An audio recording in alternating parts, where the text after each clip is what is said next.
Voilà, bonjour mesdames, messieurs, bonjour à toutes et à tous. J'ai l'immense plaisir d'accueillir avec moi aujourd'hui dans cette webconférence nos trois experts, chacun dans son domaine d'expertise, varié et riche. Cette webconférence rentre dans le cadre de partage de la connaissance, du savoir et du retour d'expérience. La thématique d'aujourd'hui de cette webconférence est intitulée Rencontre franco-arabe sur les défis de lutte contre la cybercriminalité et de la protection des données à caractère personnel.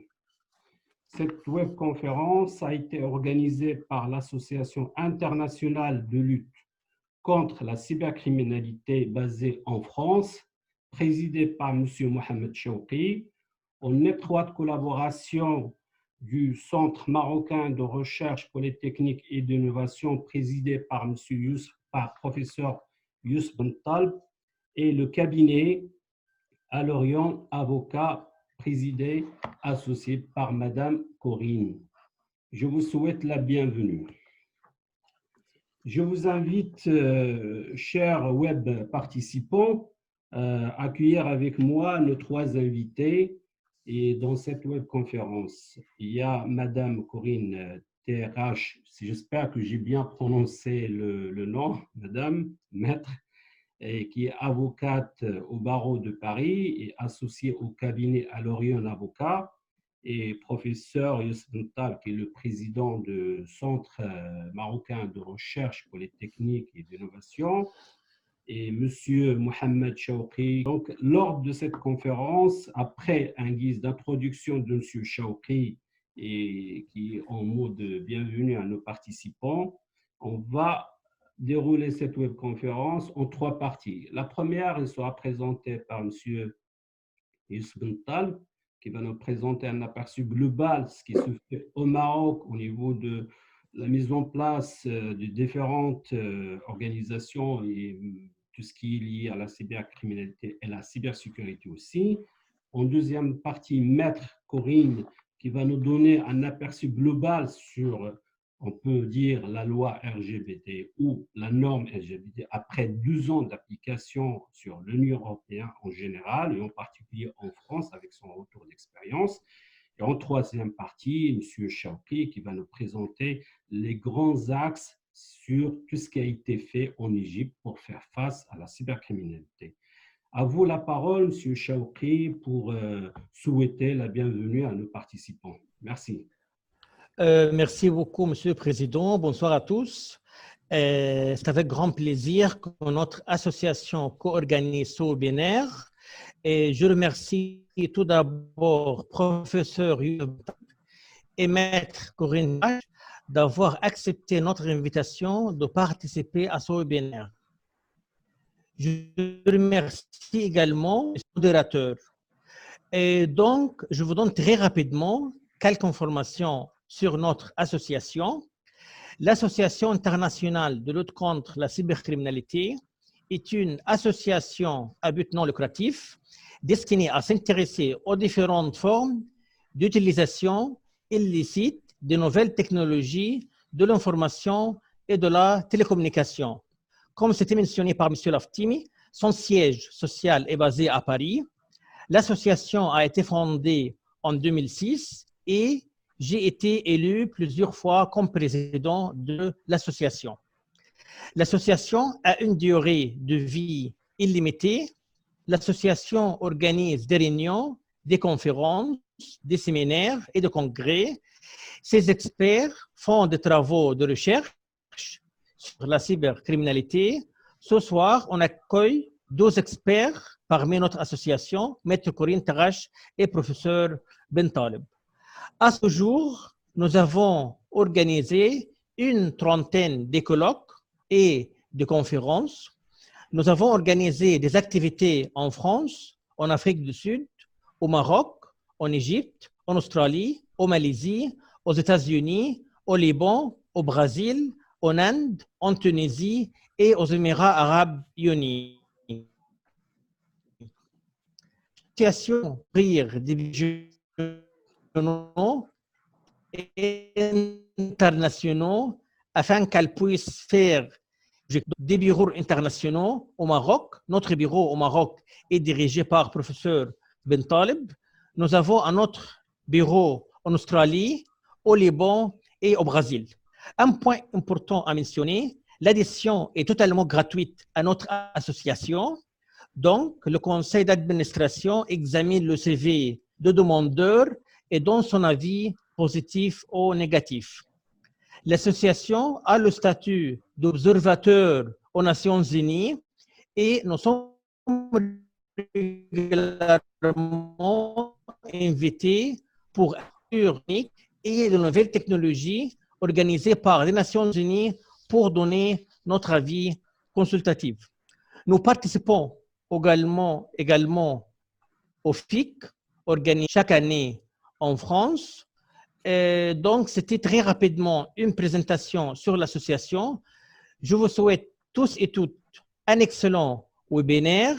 Et encore, je remercie nos intervenants, notre modérateur et nos participants ce soir. Je vous remercie.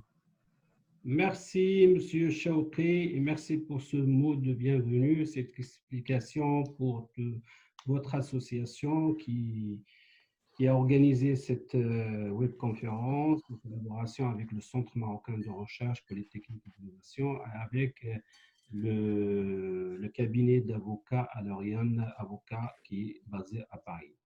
Maintenant, on va inviter Monsieur Youssef Bental, professeur Youssef Bental, qui a un palmarès, pour moi personnellement, c'est un palmarès très riche. Il a vécu une carrière professionnelle en tant que commissaire judiciaire, divisionnaire au département informatique en 2001. Il a eu son doctorat en mathématiques appliquées en informatique de l'université Mohamed V à Rabat au Maroc. Et à partir de 2010, il a commencé une carrière académique qui commence à s'installer à l'horizon en tant qu'enseignant-chercheur à l'université Ibn Tufayl. Ces domaines de compétences ils sont variés. Ça part de l'analyse des données massives, les big data, de l'intelligence artificielle, la cryptographie, la sécurité des réseaux, des objets connectés, le cloud computing et éventuellement la cybersécurité et la transformation digitale. En 2012, il a fondé le Centre marocain de recherche polytechnique et d'innovation. En 2017, il est nommé directeur de la campagne nationale de lutte contre la cybercriminalité au Maroc. Monsieur Bentaleb, est-ce que vous pouvez corriger si je n'ai pas fait d'erreur au niveau de votre palmarès qui est riche et varié? À vous la parole, monsieur professeur Bentaleb. Merci, Monsieur le Président. C'est Ahmed. C'est avec un énorme plaisir en fait que je participe aujourd'hui avec mes chers collègues, professeur Chaoukri, Madame Corinne, pour débattre un sujet d'actualité. Et je dirais que c'est un sujet qui est très difficile et très complexe. Et vous m'avez dit, est-ce que vous n'avez pas oublié quelque chose? Je pense que vous avez exagéré un tout petit peu en me présentant. Vous m'avez donné beaucoup en fait de valeurs que je ne méritais pas. Alors que j'ai travaillé, comme vous l'avez dit, sur le sujet de la cybercriminalité en tant qu'enseignant-chercheur, mais avec une casquette quand même associative et universitaire.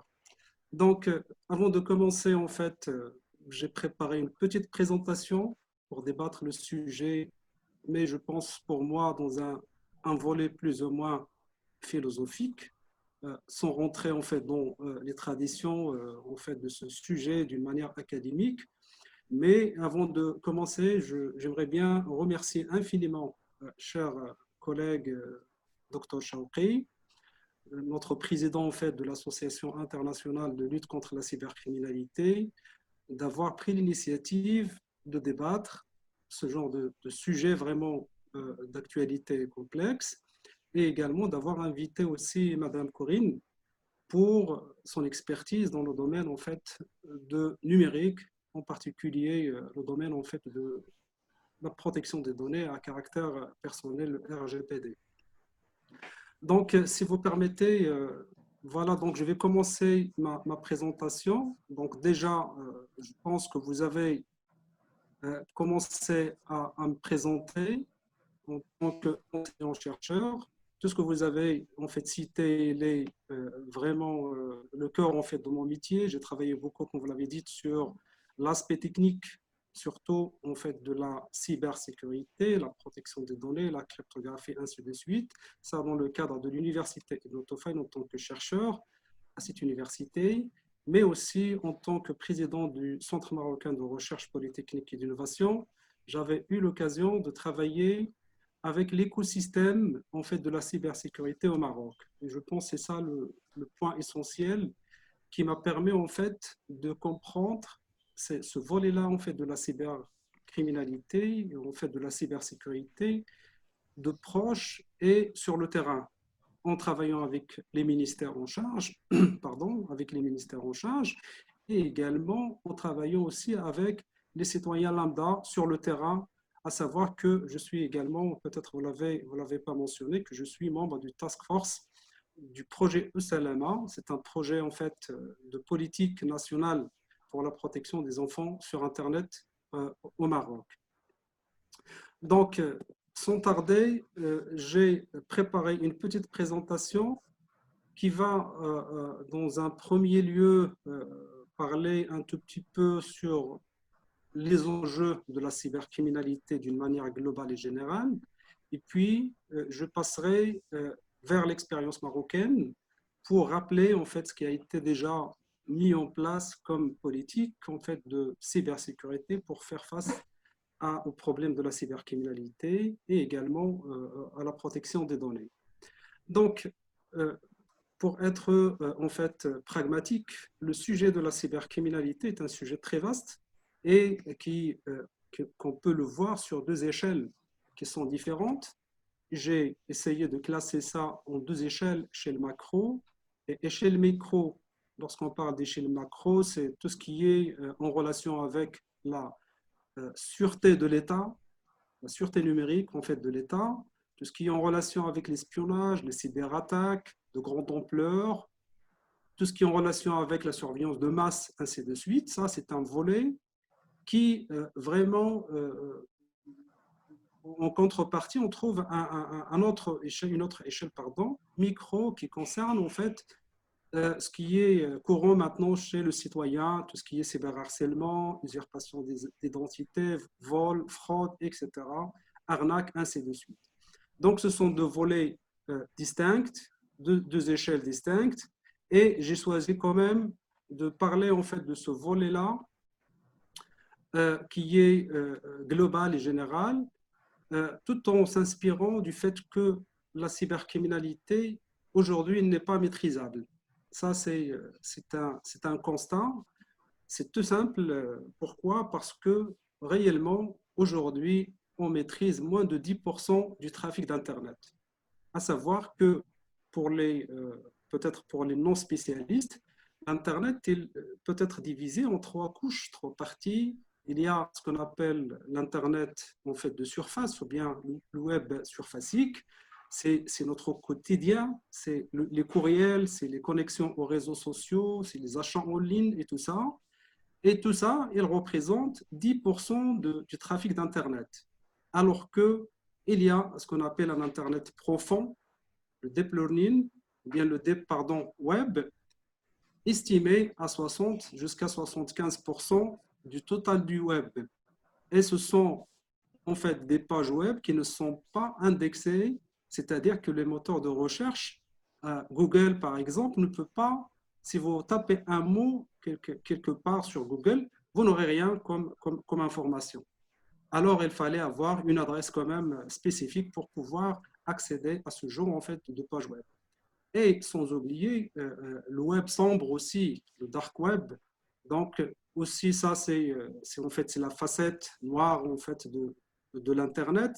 C'est le coin vraiment le plus difficile où il y a tout ce que vous pouvez imaginer comme trafic de drogue, comme vente de cartes bancaires, comme armes, ainsi de suite, comme ce que vous voulez comme activité malveillante et également illégale.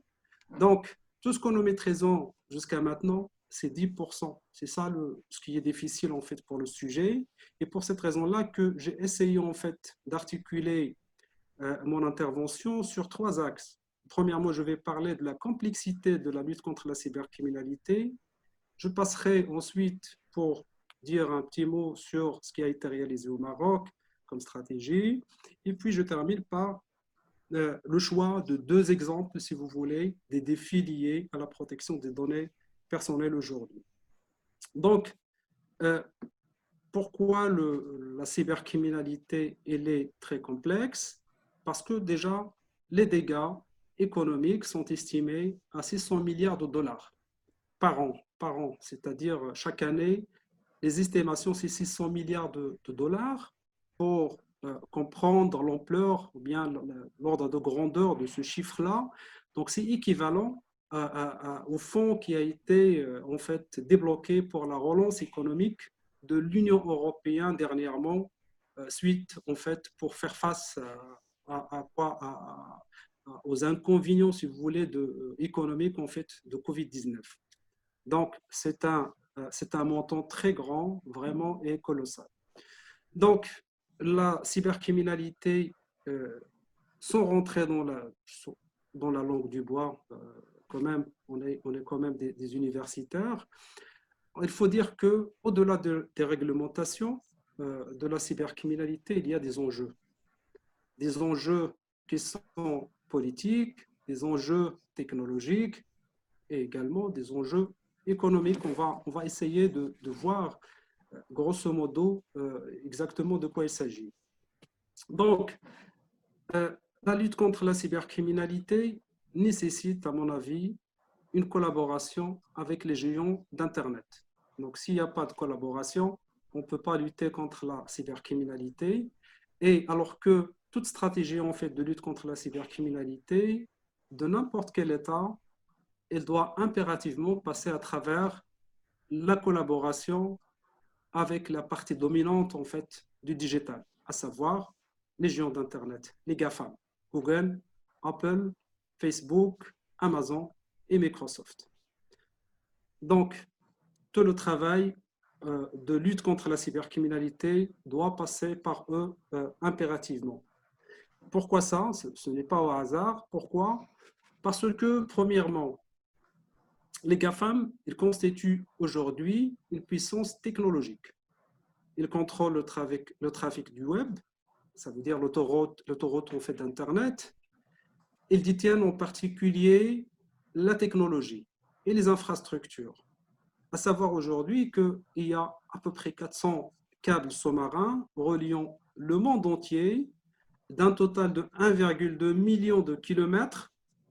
C'était, avant 5 ans, c'était seulement 5% des câbles sous-marins qui sont contrôlés par les GAFAM, mais aujourd'hui, c'est 50%. Et d'ici 4 ans, ça serait 95% en fait de contrôle des câbles sous-marins qui permettent de transiter en fait toutes les informations que nous produisons dans le monde. La deuxième chose, c'est les données et les data centers. Aujourd'hui, toutes les données, je dirais 70 jusqu'à 90% de trafic d'Internet, il va vers les États-Unis. Tout simplement parce que les data centers ils sont localisés en Amérique. Voilà. Je parle maintenant de la puissance économique en fait des GAFAM, toujours en relation avec la lutte contre la cybercriminalité. Et je donne un exemple au hasard, mais simple. En 2017, si on prend par exemple la France, son produit intérieur brut, il est de l'ordre de 2420 milliards de dollars. C'est la 6e en fait, puissance économique mondiale. Mais en fait, ce produit intérieur brut, il est moins que le capital boursier des GAFAM, qui est estimé à 2995 milliards de dollars. Si je compare avec le Maroc, mon pays, donc on est en 2017, le PIB de Maroc, c'est 121 milliards de dollars, et les moins que le capital boursier d'Amazon, qui est estimé de à peu près de 500 milliards de dollars. Et comme ça, vous allez comprendre que vraiment l'enjeu économique, c'est un enjeu à en tenir compte lorsqu'il s'agit en fait de la lutte contre la cybercriminalité. Parlons maintenant des GAFAM aussi en termes de pression. Je donne un exemple. Récemment, la France, qui cherche quand même une source supplémentaire de financement public, elle a finalement baissé les bras devant les géants d'Internet, en suspendant le projet de taxation sur les GAFA. Donc, pour avoir une idée, c'était une taxe de 3% sur le chiffre d'affaires estimé à 400 millions d'euros en 2019. Donc, alors que sous la pression des États-Unis, qui menace en fait de surtaxer 2,4 milliards de dollars du produit français, la France a retiré, soi-disant, en fait, le projet de taxation. Ça, pour comprendre en fait la force en fait économique, politique aussi des GAFAM face à toute pression de ce genre. La politique aussi. Donc, les GAFAM peuvent influencer les politiques. Pourquoi? Parce qu'ils détiennent quand même les clés en fait du cyber, à savoir la data, ou bien le pétrole de ce siècle-là. Donc, les GAFAM, ils détiennent en fait les clés, à savoir la donnée, elle est chez eux. Donc, ce n'est pas au hasard en fait que le Sénat américain, il a invité le patron du Facebook, en fait le premier réseau mondial maintenant, pour une audience en relation avec la protection des données et également en relation avec la campagne électorale de Donald Trump. Toujours en relation avec la cybercriminalité, je prends ici le volet ou bien l'exemple d'Amazon. 2020, juste ça fait quelques semaines qu'en plein confinement, Amazon et Microsoft suspendent la coopération avec la police fédérale américaine autour en fait de ce qu'on appelle la technologie de la reconnaissance faciale. Suite à quoi? Suite aux menaces de Donald Trump qui a menacé en fait les réseaux sociaux, à savoir Facebook, Twitter et ainsi de suite, de les fermer une fois pour toutes. Donc suite à cette menace qui a été en fait prononcée par Donald Trump, en les accusant quand même, en accusant les réseaux sociaux de diriger en fait les réseaux sociaux et influencer les électeurs américains. Alors, en contrepartie, donc les Amazon et Microsoft, ils ont menacé, même arrêté en fait de coopérer avec la police fédérale. Pour des affaires aussi en relation avec la cybercriminalité, je prends ici le cas de Apple. Donc, malgré en fait la pression de Washington, dernièrement, Apple il refuse en fait de déverrouiller les deux iPhones en fait d'un tireur en fait de masse. Donc, c'est une affaire en fait qui a été classée terroriste. Et malgré ça, donc le procureur général en fait William Barr, il a publiquement accusé Apple de ne pas en faire assez pour aider l'FBI à accéder au téléphone portable du terreur. Donc, ça veut dire que les GAFAM, ils ont quand même les clés pour lutter contre la cybercriminalité. Donc, ça d'une part. D'autre part, il y a tout un monde qu'il ne faut pas oublier, c'est dans l'autre bout du monde, à savoir les géants chinois. On sait maintenant qu'il y a quand même des homologues de GAFAM, à savoir les BATX, qui montent aussi aujourd'hui en puissance sur le volet technologique et également sur Internet. Donc, ce sont aussi des nouveaux GAFAM qu'il fallait prendre en considération dans toute équation en fait en relation avec la lutte contre la cybercriminalité. Voilà, donc faire face à la cybercriminalité, à mon sens, c'est au-delà des enjeux économiques et politiques et la mise en place d'une stratégie nationale de cybersécurité est primordiale en fait pour protéger les citoyens d'une part et également les infrastructures et minimiser le risque au maximum possible, vu que le risque, en fait, en cybersécurité, le risque zéro n'existe pas. Donc, la lutte contre la cybercriminalité est une affaire de l'État.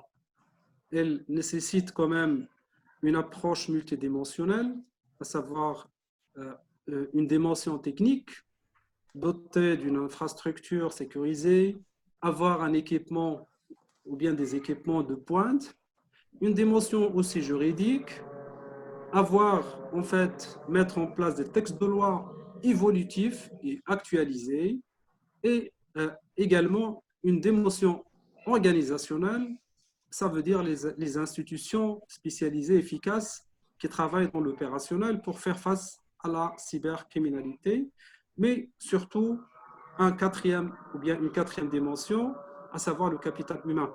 Il faut avoir des compétences qualifiées, des formations continues et également, surtout, une sensibilisation des citoyens.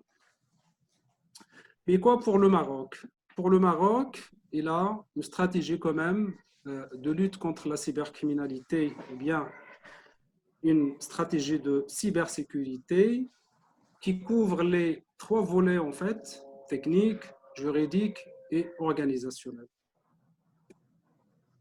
Donc, la stratégie en fait du Maroc en matière de cybersécurité, elle a vu le jour depuis 2011, avec la mise en place d'un certain nombre de structures et également de réglementations dédiées à la lutte contre la cybercriminalité. Mais il ne faut pas oublier que les textes de loi liés à la lutte contre la cybercriminalité au Maroc existent en fait déjà depuis 2003, même avant.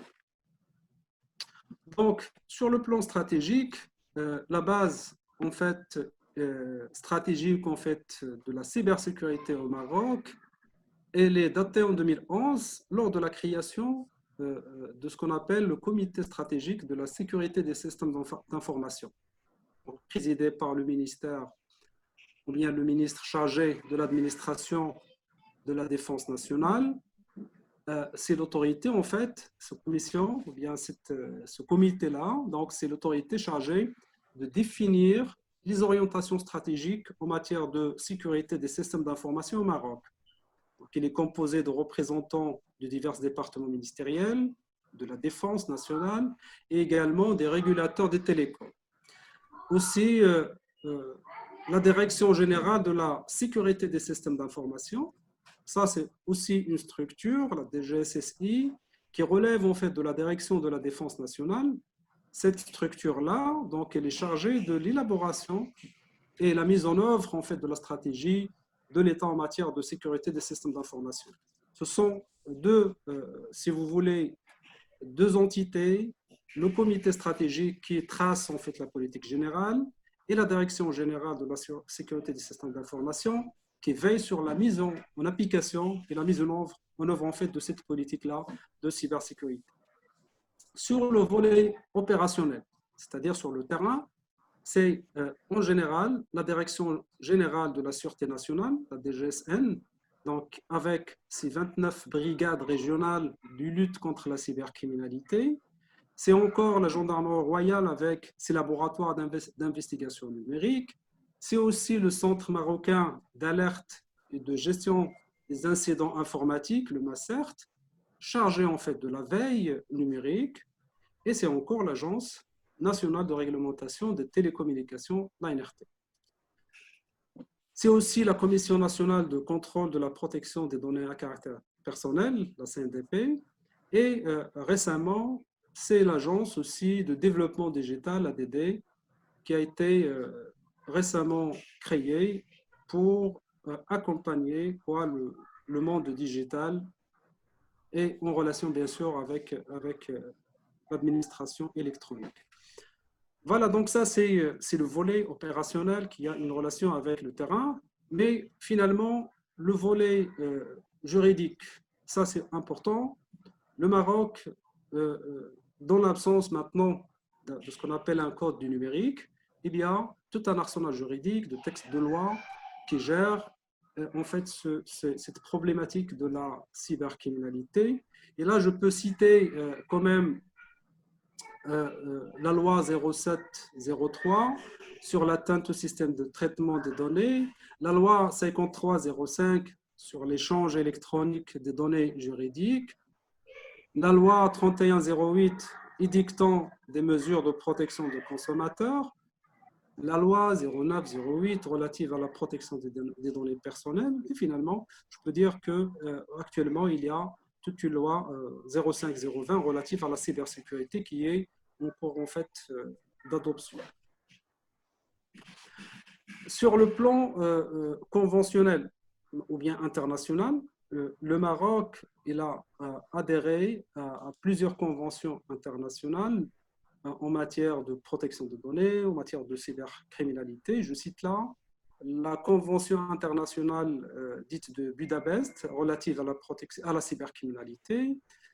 Le Maroc aussi il a adhéré à la Convention 108 pour la protection des personnes à l'égard du traitement automatisé des données personnelles. Le Maroc il a adhéré aussi à la Convention de la Ligue arabe de la lutte contre la cybercriminalité. Et je n'oublie pas de dire que le Maroc il a quand même une forte coopération internationale via des accords bilatéraux, en particulier dans le cadre de cyberterrorisme. Donc, le cadre en fait conventionnel, le Maroc, il est, je pense, parmi les pays africains les premiers qui ont adhéré au maximum en fait de conventions internationales.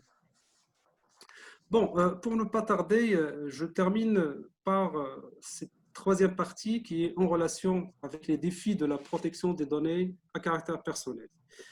En fait, la technologie évolue constamment et le risque en fait de cette technologie risque en fait de contourner les mesures de protection des données personnelles. Ça, c'est intéressant de le savoir qu'on met des lois, mais la technologie toujours elle est en avance. Et elle doit en fait en tenir compte de cette évolution constante en fait de la technologie. En fait, les défis de la protection des données personnelles sont si nombreux. Il y a beaucoup de défis, mais là, je peux citer deux exemples pour ne pas monopoliser quand même la parole. Je vais citer un exemple sur le volet juridique. Et peut-être je laisse mes collègues spécialistes pour interpréter, et un volet aussi technique relatif à la protection des données personnelles. Donc, le premier défi, ou bien l'exemple, c'est ce qu'on appelle aujourd'hui le Cloud Act. Donc, le Cloud Act, c'est une loi fédérale qui a été adoptée en 2018 et qui permet au gouvernement américain d'avoir accès aux données stockées dans les data centers partout dans le monde. Et que ces data centers qui appartiennent bien sûr aux entreprises américaines qui ont des filiales partout en fait dans le monde. À mon avis, cette loi anti-RGPD, anti-protection des données, c'est une sorte de régularisation pour l'espionnage en fait des données des citoyens partout dans le monde, une fois qu'ils sont en relation avec une entreprise américaine. Donc ça, c'est un défi. Comment les réglementations nationales, internationales, savoir aussi la réglementation européenne, fait face pour cette loi en fait fédérale américaine. Un autre défi, je termine par ça, c'est le défi en fait de ce qu'on appelle aujourd'hui les objets connectés. Donc, ces objets connectés qui sont partout, qui nous espionnent, qui espionnent tout le monde, et ils sont aujourd'hui, ils seront 75 milliards d'objets connectés d'ici 5 ans. Alors, pour l'histoire, je donne un exemple intéressant qui montre en fait la difficulté liée à ces objets connectés qui sont techniquement vulnérables aux cyberattaques. C'est juste en 2016, et tout le monde peut-être est au courant qu'une cyberattaque de type déni de service, DDoS, a paralysé les sites d'Amazon, Twitter, Netflix, ainsi de suite. Et c'est dans les États-Unis, dans une grande partie en fait de l'Europe, cette cyberattaque, ce qui est étonnant, c'est que c'est pour la première fois dans l'histoire en fait de la cybersécurité qu'une attaque elle a été menée à travers des caméras de surveillance connectées. Donc, ça veut dire des objets connectés. Et comment nous allons faire demain, même aujourd'hui, lorsque nous avons des objets connectés qui sont partout avec nous et tout le temps, et qui collectent, et qui traitent, et qui stockent nos données. Donc ça, c'est un grand défi en fait que l'humanité va faire face, parce que ces objets connectés, vu qu'ils sont minuscules, techniquement, c'est difficile en fait d'assurer la sécurité technique nécessaire pour pouvoir protéger les données en fait des personnes et également leur vie privée. Voilà, donc je termine et je suis désolé si j'ai pris beaucoup en fait du temps pour cette présentation. Voilà, à vous la parole, Monsieur le Président. Merci, professeur Bental, pour ce tour d'horizon, si j'ose dire ça, et cette mine d'or aussi d'informations de ce qui se passe au Maroc au niveau de la mise en place de tous les outils, de toute l'organisation nécessaire. J'ai un petit souci avec les chiffres. Lorsque j'entends, par exemple, les 600 milliards de dollars par an, c'est un grand chiffre par rapport aux pertes. La question qui vient à l'esprit, est-ce que, à votre avis, est-ce que la stratégie qui a été mise en place au Maroc en matière de la cybersécurité ou plutôt est-elle en mesure de protéger, soi-disant, les Marocains, les données des Marocains? À votre avis, est-ce que par rapport à ce qu'on entend parler, par rapport aux objets connectés qui sont partout, qui sont avec nous, malgré l'aspect technique, organisationnel et institutionnel aussi, et les formations en cours, est-ce qu'on peut dire qu'on est certainement protégé, à votre avis? Voilà, protégé, je l'ai déjà peut-être mentionné que le risque zéro n'existe pas en cybersécurité. On est protégé 100%. Aucune assurance de le monde ne peut assurer 100%. Toujours le risque, il est là, il existe, mais il faut le minimiser au maximum. Vous m'avez parlé du Maroc, est-ce qu'il est bien sécurisé à travers sa stratégie, sa politique? Je dirais que la stratégie reste toujours une nécessité, mais dans la pratique, c'est autre chose. Donc, il fallait compter surtout sur la sensibilisation, sur la formation et également sur, en fait, la perception en fait de la cybersécurité, la culture de cybersécurité chez le citoyen, également chez les entreprises. Une autre chose, j'ai parlé en fait de la coopération. Mon ami professeur Chauqui, donc il est juge et il voit les choses autrement que moi. Arrêter un cybercriminel, il fallait avoir des accords avec les pays où peut-être l'attaque a été menée. Et je pense avoir beaucoup de collaboration avec les États, avec les géants d'Internet, ça permet en fait d'avancer pour minimiser les risques en fait de la cybercriminalité. Voilà. Monsieur le professeur, on tape sur le plan technique. Quel est le conseil ou les conseils, on peut dire qu'il y a plusieurs conseils, pour faire face aux différentes vulnérabilités des objets connectés? Parce que moi, personnellement, lorsque je prends un smartphone avec tous les outils, toutes les applications, est-ce que je suis vraiment protégé? Est-ce que je protège mes données? Quels conseils pouvez-vous nous dire par rapport à votre retour d'expérience? Je peux dire qu'il y a deux volets. Premièrement, il y a un conseil qui peut être adressé directement aux utilisateurs. Il faut se méfier, il faut changer le mot de passe, ce sont des bonnes pratiques quand même qu'il fallait apprendre pour utiliser les objets connectés. Je suis maintenant en train de réfléchir quand même à des applications Covid-19 et tout ça, qui nécessitent en fait de mettre toujours en marche le Bluetooth alors qu'un conseil des des spécialistes en cybersécurité interdisent en fait, ou bien déconseillent d'utiliser en permanence le Bluetooth. Donc vous voyez, ça d'une part. D'autre part, ce qui peut être intéressant pour moi, c'est ce qu'on appelle la sécurité by design. Donc ça, c'est important. Ça veut dire que le concepteur, il doit, dès le démarrage en fait, du projet de développement de n'importe quel objet connecté, il doit prendre en considération ce volet-là de cybersécurité. Et l'État doit veiller quand même à vérifier ceci, alors qu'on sait très très bien que l'aspect commercial est derrière la majorité en fait, des objets connectés qui sont maintenant sur le marché. Voilà. Un grand merci, professeur, de cette riche ou cette mine d'or d'informations et de réflexion.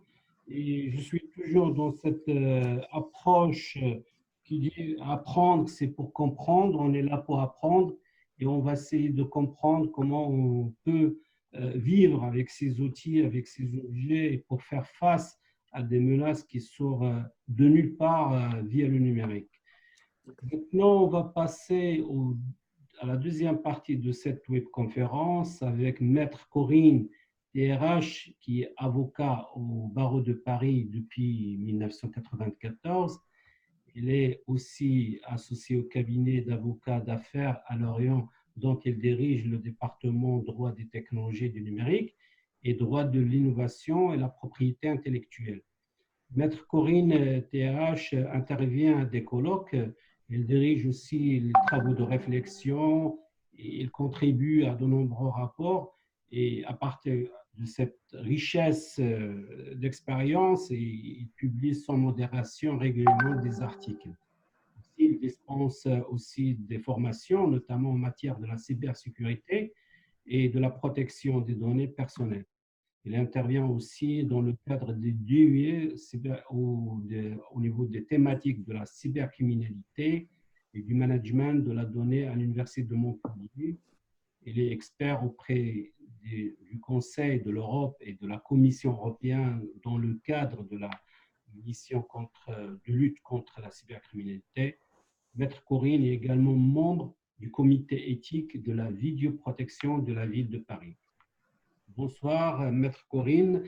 J'aimerais bien nous éclaircir un petit peu par rapport à la loi RGPD et à partir maintenant, on est sur 2 ans de mise en place et peut-être plus de 2 ans par rapport à la sortie avant. On l'a testé, on a vu si pas mal d'entreprises l'ont adopté pour une phase de test et après. J'aimerais bien avoir votre retour d'expérience, votre retour aussi par rapport aux qui sont les phases et comment a été adoptée cette norme, si on peut dire le mot, peut-être la loi. C'est à vous de donner quel est le mot exact qu'on peut relier au RGPD avec, bien sûr, une explication de ces acronymes. Merci. À vous la parole, Maître Corinne. Merci beaucoup. Merci d'abord de m'avoir adressé cette invitation que j'ai évidemment acceptée avec grand plaisir de la part du docteur Mohamed Chawki. Et je suis ravie aussi de pouvoir échanger avec vous tous pour, comme vous le disiez, encore mieux comprendre un phénomène complexe. Et j'ai particulièrement également apprécié l'intervention du professeur Youssef Ben Taleb qui nous a montré comment la cybercriminalité, avec les enjeux que porte la data, le big data actuellement, deviennent un enjeu carrément non plus de guerre économique, de rapport de force entre les grands de ce monde. Donc, on pourrait dire qu'il y a les États-Unis d'un côté, les Chinois de l'autre, et puis les pauvres Européens, entre guillemets, qui essayent d'imposer des valeurs pour éviter que nous soyons tous des victimes de cyberattaques et trop dépendants de quelque force que ce soit étatique ou privée. Donc, merci encore pour la réactualisation parce qu'on est en train de vivre actuellement devant nous cette nouvelle forme de guerre et qui est pour une grande partie est encore invisible, mais dont on va très rapidement voir les impacts économiques. Donc, j'ai voulu traiter par le biais effectivement du RGPD pour faire le retour d'expérience de 2 ans d'application au sein de l'Europe du RGPD liées à la cybercriminalité pour partir du postulat en quoi le RGPD peut-il être effectivement un allié pour la lutte contre la cybercriminalité au sein de l'Union européenne. Donc là, je vais vous partager mon écran.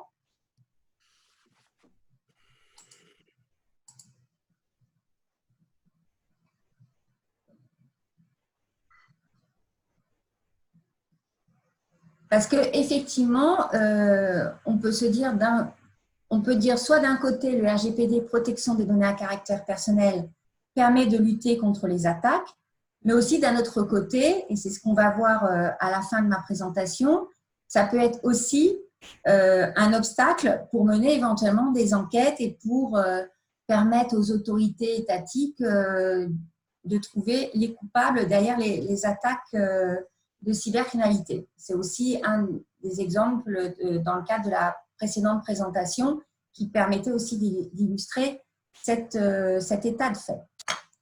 Donc, je vais rapidement passer sur ma présentation puisque je vous remercie. Vous avez bien pris en compte mes différentes interventions.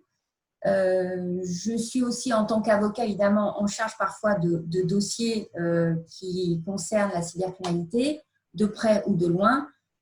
Donc, je pourrais en parler, bien entendu, je suis soumise à la confidentialité. Donc, je ne peux pas dire tout ce que je sais, mais j'essaierai de vous en dire le maximum. Donc, comme on le sait, la cybercriminalité se joue des frontières, des cloisonnements territoriaux, les données personnelles cibles privilégiées des cybercriminels. On connaît maintenant la valeur de la data, puisqu'on dit maintenant que c'est le pétrole du 21e siècle.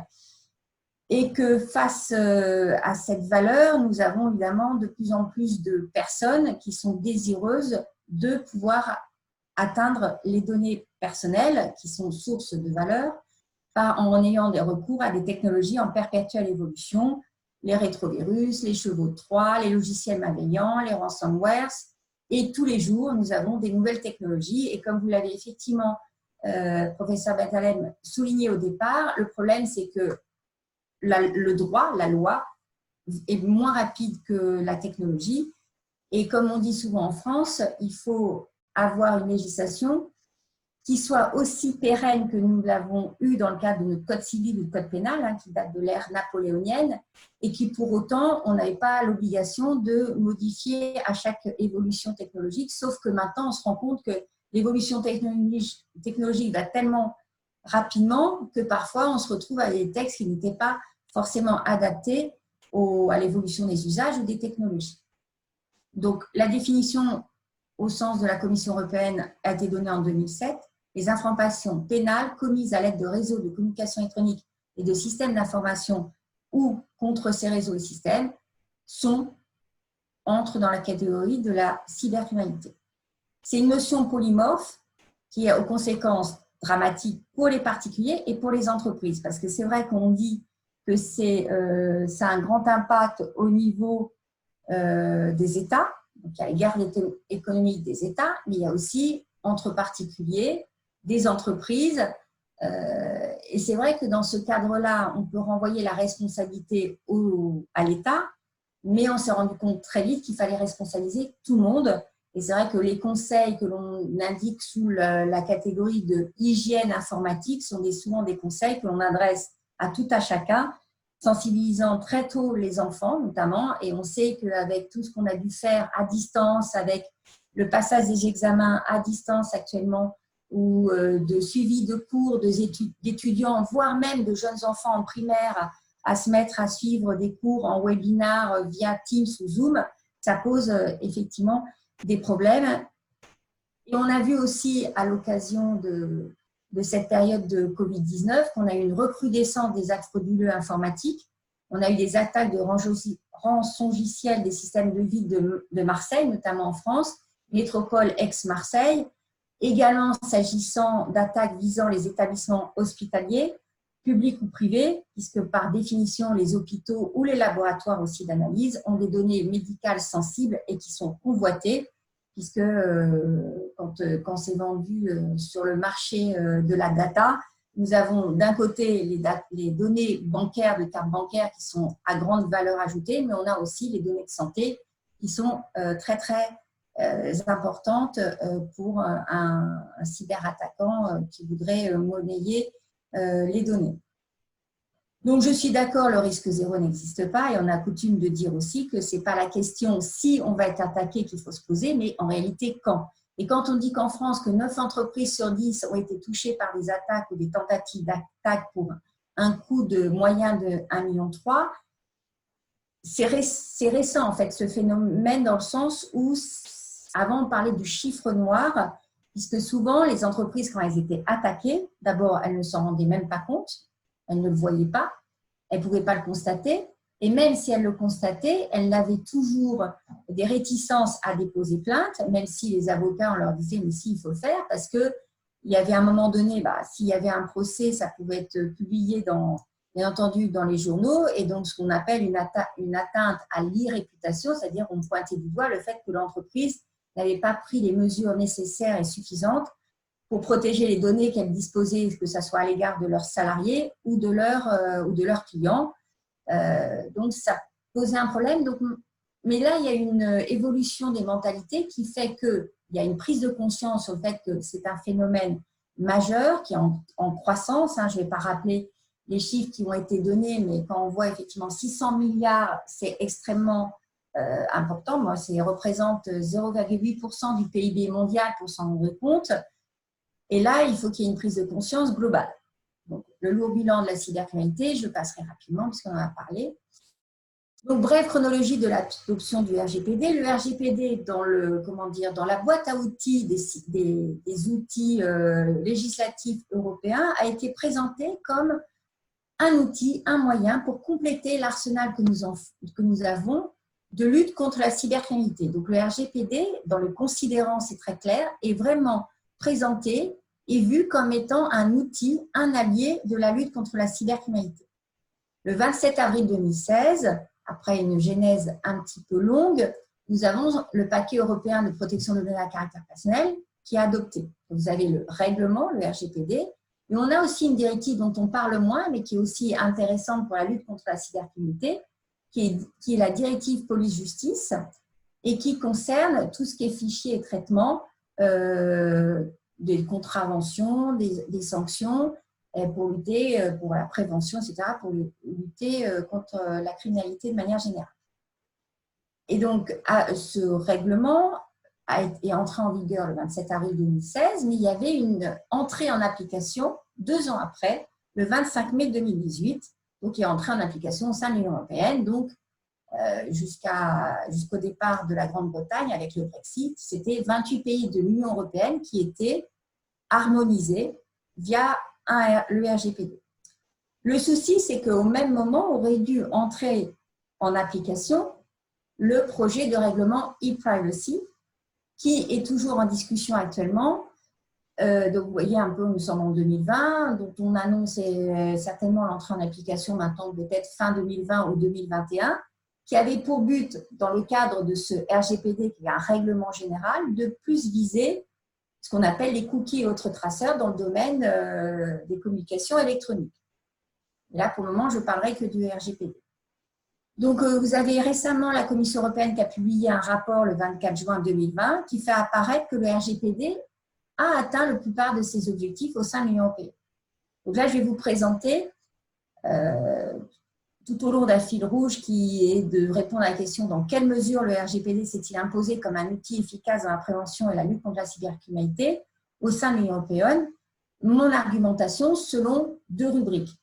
Donc, premier point de mon argumentation, c'est le RGPD a un champ d'application et des principes essentiels en adéquation avec une lutte contre un phénomène transfrontière, à la fois s'agissant de son champ d'application qui est large, et on verra qu'il y a des points communs avec le CAD Act, c'est-à-dire on a de plus en plus maintenant des textes qui ont des effets ou une portée extraterritoriale, donc c'est intéressant. Et on va revenir, mais très rapidement, sur les principes essentiels du RGPD. Et dans une deuxième partie, on regardera plus le RGPD comme un outil efficace de lutte contre la cybercriminalité, à la fois parce qu'il renforce les garanties du responsable de traitement et du sous-traitant, et on regardera également les apports du RGPD dans les procédures d'enquête transfrontière. Donc, première partie, le RGPD a un champ d'application large et des principes essentiels qui sont en adéquation, en tout cas qui répondent bien aux besoins de lutte pour avoir une lutte efficace contre la cybercriminalité. Tout d'abord, un champ d'application matériel. Qui dit traitement de données personnelles vise au sens du RGPD aussi bien les traitements automatisés, donc informatique, électronique, mais aussi les fichiers papier. Donc, s'agissant de la lutte contre la cybercriminalité, on va plutôt s'intéresser évidemment à tout ce qui est fichiers électroniques automatisés. Et tout ce qui est donc contenu ou appelé à figurer dans un fichier. Ça veut dire que nous avons une définition extrêmement large et le RGPD englobe donc aussi bien l'adresse IP, les renseignements de localisation, tout ce qui est géolocalisation, les identifiants en ligne, c'est aussi la voix, l'image bien entendu. Ça peut être aussi des comportements sur un clavier d'ordinateur.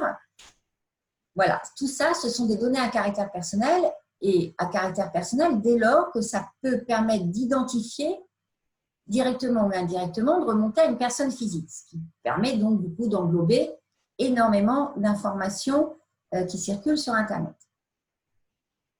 S'agissant du champ d'application territorial, ce qui est intéressant avec ces nouvelles dispositions, c'est que ça s'applique aussi bien au traitement des données à caractère personnel effectué dans le cadre des activités d'un établissement, d'un responsable de traitement ou d'un sous-traitant qui est situé sur le territoire de l'Union européenne, donc ça ne pose pas de problème. Mais c'est susceptible également de s'appliquer à des traitements des données qui sont relatives à des personnes concernées qui se trouvent sur le territoire de l'Union européenne lorsque les activités sont liées à l'offre de biens ou de services à ces personnes concernées dans l'Union européenne ou au suivi du comportement de ces personnes s'il y a lieu au sein de l'Union européenne. Donc, vous voyez du coup que tous les ressortissants européens, les personnes qui ont la protection du RGPD, même si le responsable de traitement est localisé en dehors de l'Union européenne.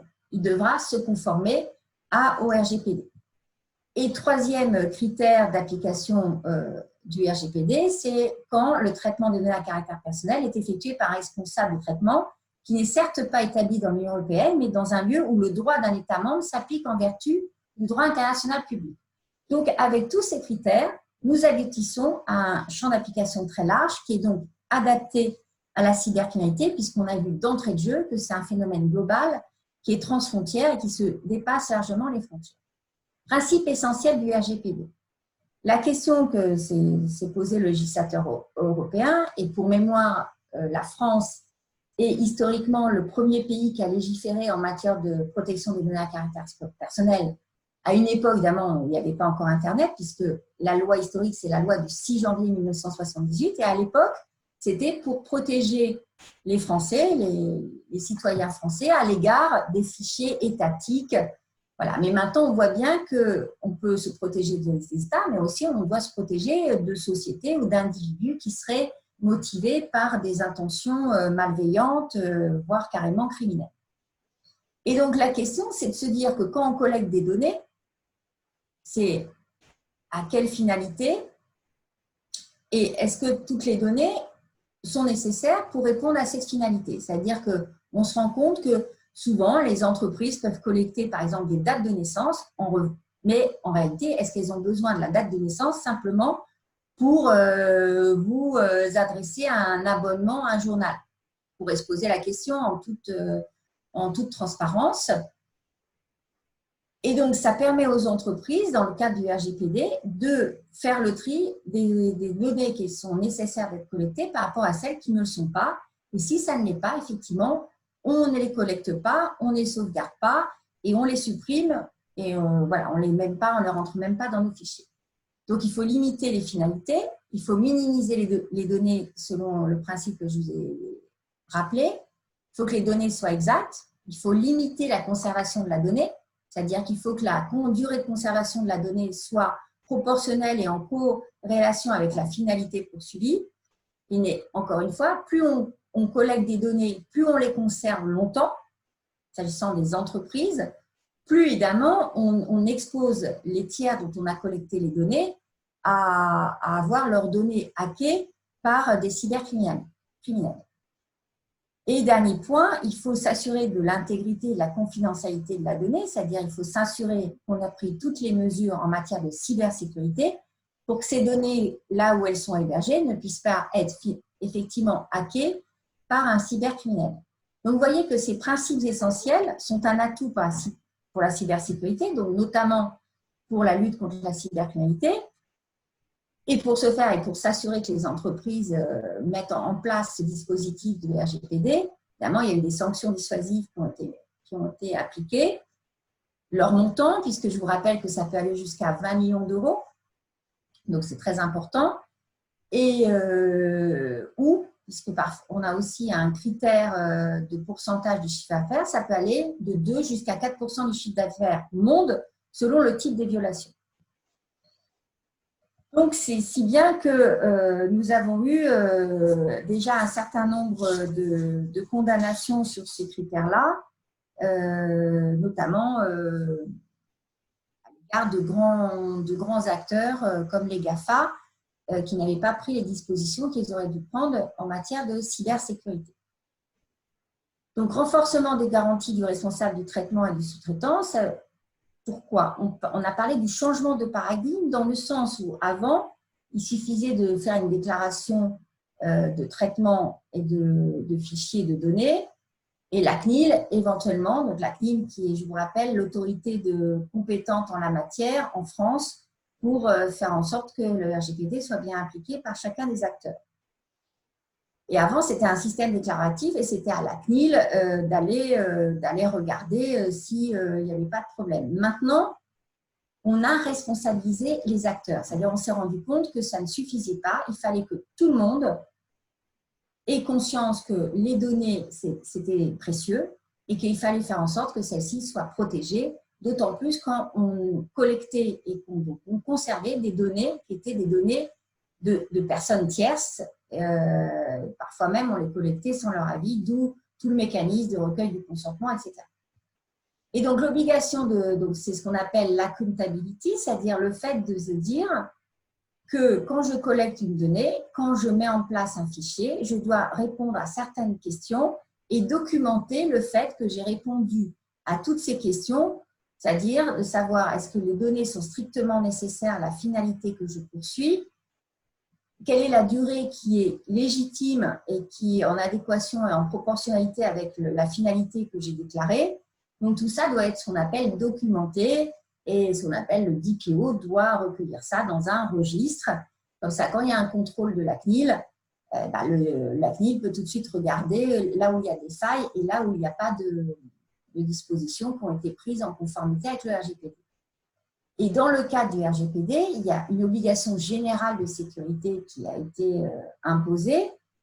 Et donc, parmi ces obligations générales de sécurité, nous avons des outils à notre disposition tels que l'anonymisation. L'anonymisation dans le cadre du big data avec de nouvelles technologies comme les machine learning. On se rend compte que l'anonymisation, c'est de plus en plus difficile de la garantir.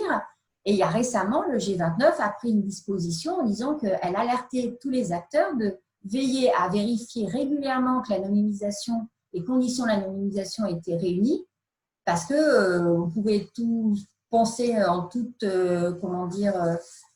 naïveté que l'anonymisation était préservée, mais en réalité, des personnes qui utilisaient encore une fois des nouvelles technologies mettaient à mal cette anonymisation et qu'en réalité, on pouvait très facilement remonter à la personne qui était derrière. Donc, il y a aussi les techniques de pseudonymisation et les techniques de chiffrement qui sont des techniques utilisées pour éviter qu'un tiers puisse, puisque c'est de l'encodage, puisse hacker les données. Et notamment, il y a des acteurs comme WhatsApp qui utilisent ce genre de mesures de sécurité pour éviter le hacking.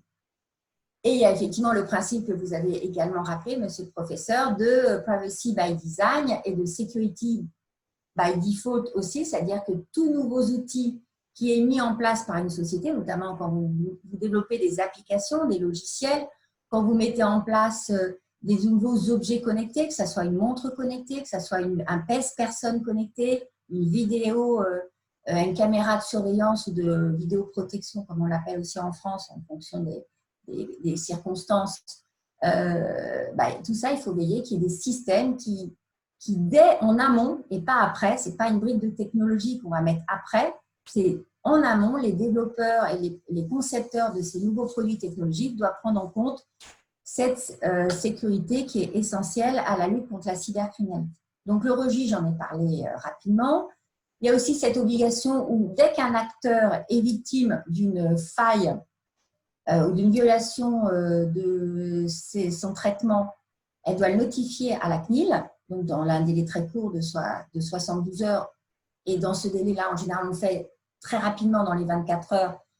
Mais souvent, on se rend compte, alors là, c'est un retour d'expérience, qu'on n'a pas toutes les données, toutes les informations pour savoir d'où vient l'attaque, quelle est son amplitude, parce qu'au départ, on craint évidemment, on regarde tout de suite si ce sont les données sensibles qui ont été impactées, notamment typiquement des données de santé, des données type des données carte bancaire.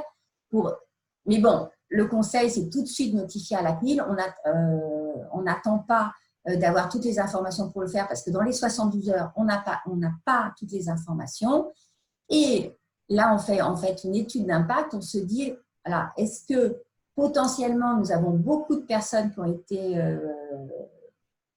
impactées par cette attaque.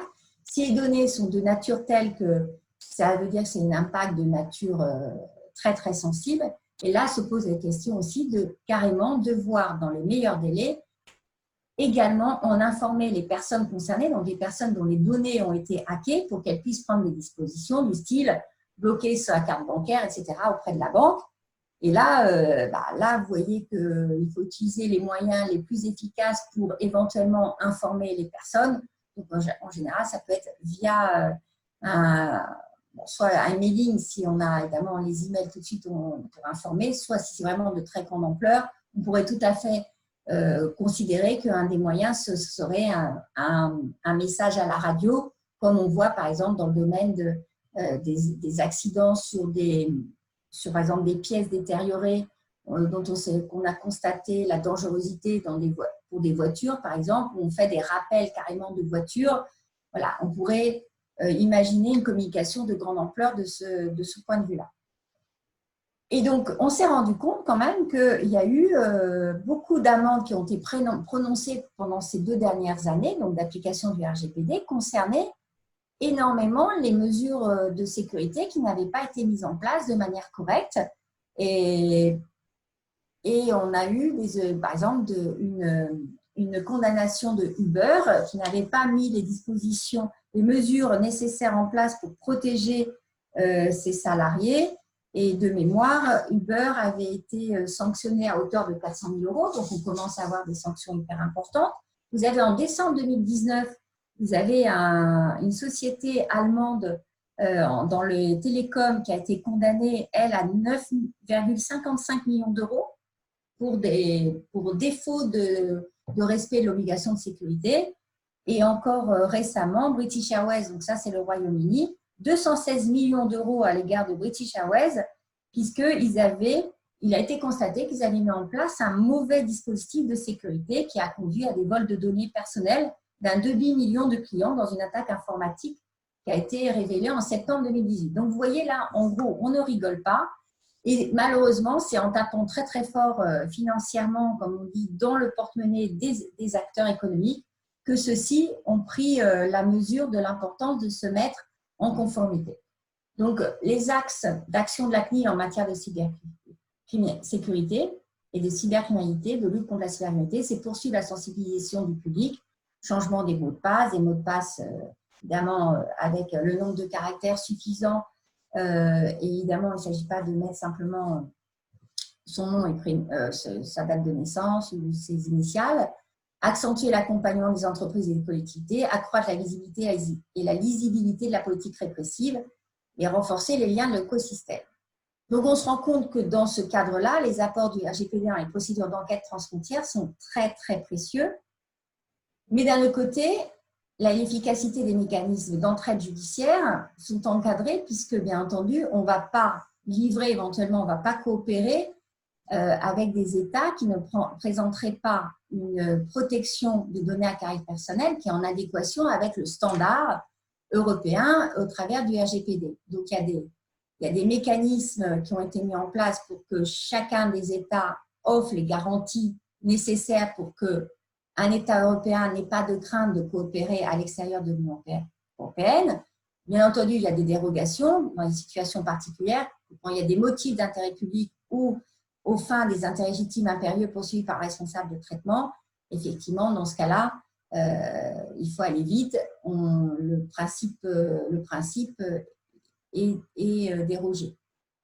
Encore une fois, dans le rapport du 24 juin 2020, la Commission européenne considère que son engagement en faveur du transfert des données sans entrave a produit d'importants résultats. C'est-à-dire que vous avez bien noté que s'agissant de motifs d'intérêt public aux fins des intérêts légitimes impérieux poursuivis par le responsable de traitement, on voit bien que dedans tombe la lutte contre la cybercriminalité. Donc, il faut coopérer de manière raisonnable pour la protection des données, mais il faut quand même ne pas bloquer de manière inconsidérée. Et la Commission européenne et le CEPD, qui est l'organe maintenant qui a pris la suite du G29 pour réguler la doctrine et les décisions qui sont prises par chacune des autorités, va mettre maintenant sa priorité sur l'utilisation de certains outils comme des clauses contractuelles types, des certifications et des codes de conduite, et s'assurer de rendre un rapport sur les décisions d'adéquation existantes pour s'assurer que dans le cadre du RGPD, les différentes autorités locales, donc la CNIL et ses homologues, vont bien dans la même direction pour s'assurer qu'il n'y ait pas des divergences. Et parce que le RGPD, c'est une chose, mais vous avez l'application et chaque pays a son histoire et on peut avoir parfois des divergences. Et à ce sujet, j'attire votre attention sur une décision de la Cour de justice de l'Union européenne qui est attendue le 16 juillet 2020. Donc, je ne peux évidemment pas vous en parler maintenant puisqu'elle n'a pas été rendue, qui sera très intéressante sur justement ces questions d'adéquation existante, c'est-à-dire l'Union européenne par rapport à tel et tel pays. Est-ce qu'on peut communiquer et coopérer sans risque? Donc, il y a une coopération internationale qui s'est instaurée. Donc, l'article 50 du RGPD en parle, c'est Europol, Eurojust, Interpol. Vous avez des groupes d'experts en cybercriminalité qui travaillent activement. Et avec l'instauration du mécanisme d'autorité de contrôle, le chef de file, vous avez toujours une autorité de contrôle guichet unique qui est la référence quand vous avez des traitements et des fichiers qui peuvent impacter plusieurs territoires au sein de l'Union européenne. Ça permet là aussi de répondre à la particularité de la cybercriminalité, puisque là, on va coopérer au-delà des frontières de manière renforcée. Donc, on voit qu'il y a un renforcement de la coopération au niveau européen et international, mais on a aussi les limites à cette coopération, puisque le RGPD, même si, comme on l'a vu, mais très rapidement, il peut contribuer largement à la lutte contre la cybercriminalité en instaurant des obligations en matière de cybersécurité et de mesures de sécurité. Et il y a aussi en fait l'aspect, on va dire, l'aspect négatif qui est que WHOIS, que vous connaissez aussi, qui est le répertoire notamment de ceux qui réservent des noms de domaine, et maintenant ils ont l'obligation, en raison de l'application du RGPD, à anonymiser le nom des personnes qui ont réservé le nom de domaine. Ce qui est donc un problème, déjà pour des individus, personnes physiques qui veulent savoir qui est derrière cette réservation de nom de domaine, mais aussi dans les cadres des enquêtes. Et ça a été pointé encore dans un article de doctrine qui est paru récemment, je crois en mai 2020, par le professeur Adel Jomi, qui est professeur à l'invitation duquel j'interviens dans le DU de cybercriminalité et de management de la donnée à Montpellier, et qui a pointé du doigt où là on a des effets pervers d'une protection des données à caractère personnel qui va parfois peut-être aller à l'encontre des intérêts légitimes d'une enquête rondement menée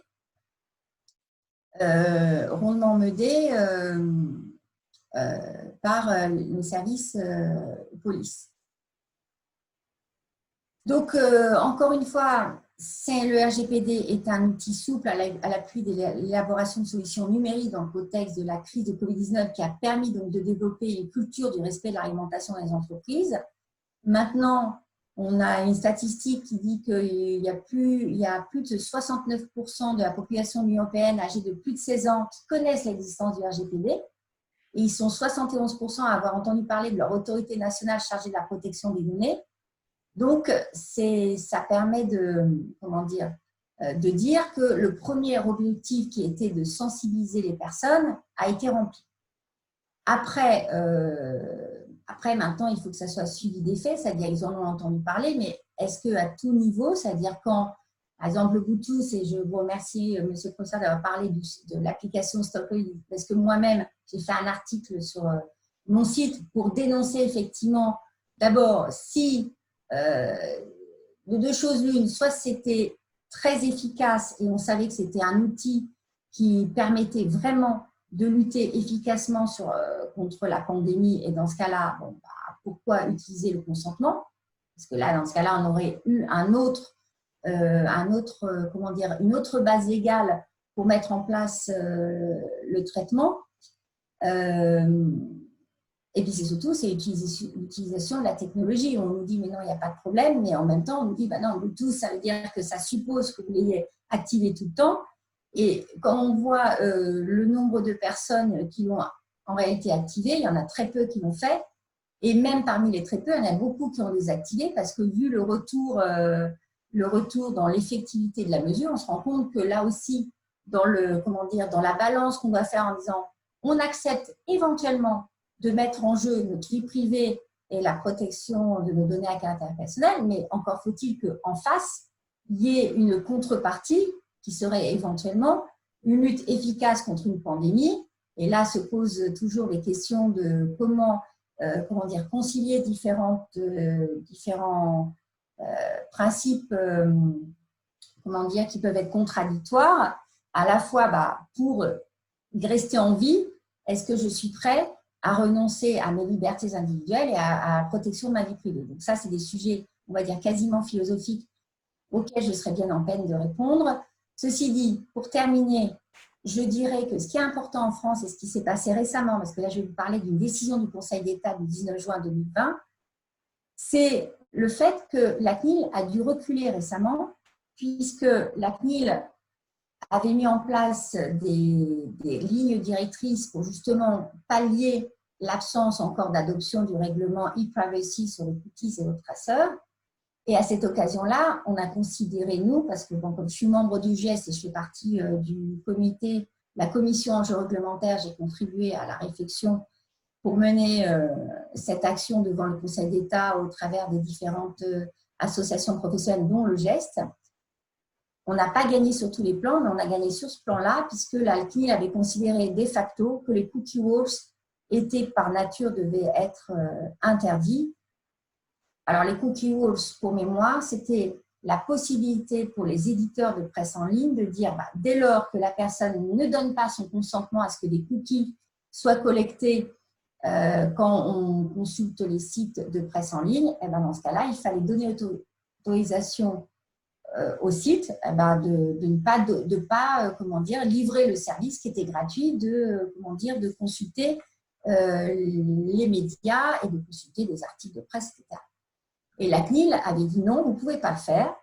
Même s'ils refusent les cookies, vous devez donner accès au service. Et là, le Conseil d'État a bien dit qu'il ne fallait pas surinterpréter le texte, il fallait laisser aux médias la liberté de choisir leur business model sans que cela soit au détriment de la protection des données à caractère personnel. Donc, on voit la balance que fait le Conseil d'État, et comme on l'a fait aussi précédemment, entre, d'accord, il faut protéger les données, il ne faut pas non plus que ça aille à l'encontre d'autres principes qui sont peut-être aussi importants, voire plus importants. Et on revient en conclusion toujours à savoir en disant, oui, on veut bien être sécurisé, on veut bien pouvoir avoir une lutte efficiente et efficace contre la cybercriminalité, mais ça ne doit pas être aux dépens de notre vie privée. Donc, même les autorités étatiques, police, etc., ne doivent pas pour autant dire parce qu'on va vous protéger, on va pouvoir faire tout ce qu'on veut avec les données. Donc, c'est ce qu'il faut que l'on retienne de la situation que l'on a actuellement s'agissant du RGPD. Mais les deux années ont été fructueuses, mais ce n'est que le début parce que je vous dis, le projet de règlement e-privacy, ça va être encore plus sensible. Je vous remercie. Un grand merci, Maître Corinne TRH, pour cette analyse, ce retour d'expérience perçu de 2 ans après la mise en place de RGPD. Et franchement, sincèrement, si j'ai préparé des questions, et fort heureusement, j'ai toutes les réponses qui sont apparues avec plus d'explications. Mais je prends une petite question qui apparaît un petit peu banale par rapport à… Étant que vous avez dit tout à l'heure que le RGPD est un allié. Un allié, moi je dis par excellence pour lutter contre les attaques. Et un allié pour les personnes, les citoyens. La question est en tant qu'expert juridique avec cette approche réglementaire, est-ce que vous pouvez me dire, par exemple, est-ce que ce dossier qui vient pour être défendu devant les tribunaux, ça rentre dans le cadre cybersécurité ou cybercriminalité? Techniquement, on peut faire la différence entre ces deux mondes, entre la cybersécurité et la cybercriminalité, mais juridiquement, est-ce que vous pouvez nous éclaircir un petit peu sur ces deux aspects? Quand est-ce qu'un champ part d'un autre et par rapport au jargon juridique? Tout à fait. La cybersécurité, ce sont des mesures de prévention. Donc, la cybersécurité, c'est tout l'arsenal d'outils organisationnels, des outils technologiques, des outils juridiques dans le sens où on fait des chartes informatiques au sein des entreprises. Il y a des clauses dans les contrats de travail, il y a des clauses que l'on échange dans les contrats avec les sous-traitants, etc. C'est tout ce qu'on met en amont comme disposition en place pour éviter, ou plus exactement, puisqu'on voit bien que le risque zéro n'existe pas, ou au moins pour faire en sorte que s'il y a une attaque, l'impact sera cantonné à, à des données les moins sensibles possibles. C'est pour ça que dans les mesures de cybersécurité, on peut éventuellement conseiller de ne pas héberger sur le même serveur, au même endroit, toutes les données. On peut, par exemple, utiliser le cloud pour certaines choses qui sont moins à risque. Voilà, donc c'est ça, c'est tout ce qui est en amont. Et la cybercriminalité, malheureusement, on n'est plus dans la prévention, on est dans la lutte. Et c'est vrai que vous avez tout à fait raison. La cybercriminalité, en fait, ne va pas sans la prévention. Et ce qu'on dit souvent, c'est que la cybercriminalité, pour lutter contre, il y a plusieurs réponses à y apporter. Il y a en amont, il y a pendant et après. Et après, notamment nous, les avocats, on est très vigilants à la manière dont on doit communiquer quand nos clients sont impactés, sont attaqués. Parce qu'encore une fois, comme je l'ai dit, il y a l'e-réputation et il y a eu des entreprises qui devaient être vendues ou qui carrément ont déposé le bilan parce que dans la presse est sorti le fait qu'elles avaient été victimes d'attaques et qu'on a tout de suite mis en doute le fait qu'elles avaient pris les mesures nécessaires. Donc, en fait, il faut avoir une réponse globale, cybersécurité en amont. Et si on a mis en place tous les outils en amont, on évite, en tout cas, on limite l'impact de l'attaque. Je reprends une question d'un cher auditeur, Jonathan Gervais, qui pose la question: y a-t-il des mesures légales pour obliger les GAFAM et les Vitex à aider les États dans la lutte contre la cybercriminalité? Dans cette coopération partenariat, certainement, il y avait une certaine réticence par rapport aux GAFAM lorsqu'ils ont vu le LGBT venu s'imposer dans la réglementation de leur mode de fonctionnement. Comment ça a été perçu par rapport à ces géants du net? En fait, d'un côté, on voit bien que les GAFAM, parce que la genèse notamment du Cloud Act, vous savez, c'était un bras de fer entre Microsoft et le FBI à l'époque, puisque ils voulaient avoir accès à des données et il y avait Microsoft qui devait donner les clés pour avoir accès à ces données. Et Microsoft n'a pas voulu. Et ils ont dit, on ne le fait pas parce que nous, on est en Irlande, là où l'autorité, où les données étaient collectées, Donc, c'est soumis au RGPD, donc on ne veut pas. Donc, c'est comme ça que comment dire, le contentieux s'est noué. Et ça a été porté devant la Cour suprême qui n'a pas eu à se prononcer puisque on a eu ce qu'on appelle un chevalier législatif, puisque dans une loi américaine, je crois, il y avait surtout des dispositions d'ordre fiscal, tout d'un coup, le gouvernement américain a mis ce qu'on appelle maintenant le Cloud Act.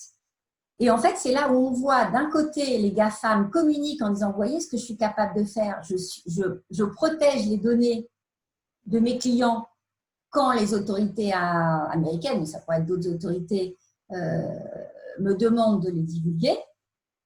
Mais en même temps, eux-mêmes, on sait bien ce qui se passe avec Facebook, on sait bien ce qui se passe Facebook, il y a aussi Instagram. Vous voyez, ils ont tellement de données eux-mêmes, et d'ailleurs, c'était aussi dans les présentations chiffrées qui étaient hyper importantes. On voit bien qu'en fait, les GAFAM, si on additionne d'abord toutes les données qu'ils ont et toute la valorisation, ils deviennent, c'est un problème au niveau démocratique, et ça a posé un problème pour les élections américaines. Parce que moi, je me suis toujours posé la question, notamment, vous avez un de ces dirigeants qui veut aller à la course des présidentielles américaines.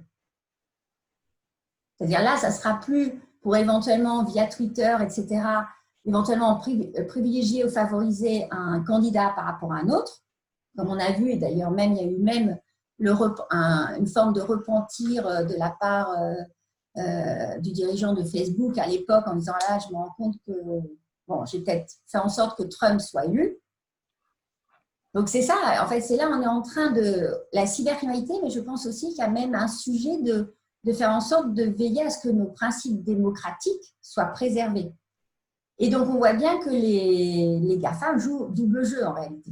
C'est-à-dire ils veulent communiquer sur le fait qu'ils peuvent éventuellement s'opposer à des demandes de l'État, mais en même temps, eux-mêmes, est-ce qu'ils font vraiment tout ce qu'il faut pour protéger les données?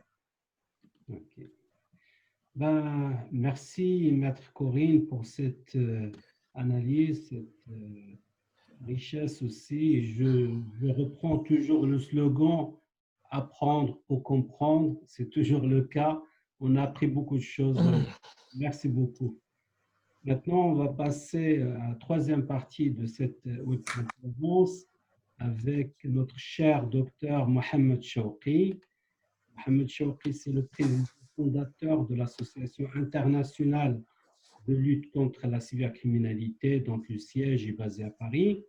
Il est docteur en droit des nouvelles technologies, de l'information et de la communication de l'Université Lyon 3.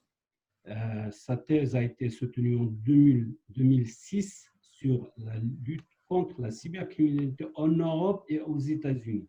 Cela a été suivi par 3 ans de recherche postdoctorale à l'ISPEC d'Aix-Marseille Université. Dr Mohamed Chawki a travaillé en tant que conseiller juridique auprès du ministère égyptien de protection militaire, de l'autorité des marchés financiers, de l'autorité du contrôle des marchés et du ministère de la Culture. Il est l'auteur de 6 ouvrages, en particulier en français, sur la cybercriminalité, une trentaine d'articles. Une riche encyclopédie avec Dr Mohamed Chawki. Il est aussi enseignant. Il enseigne le droit en Égypte dans des universités publiques et privées. Et chercheur invité en Afrique du Sud, en Australie, en Autriche, au Brésil, aux États-Unis, en France, en Inde, en Malaisie, et en particulier au Maroc.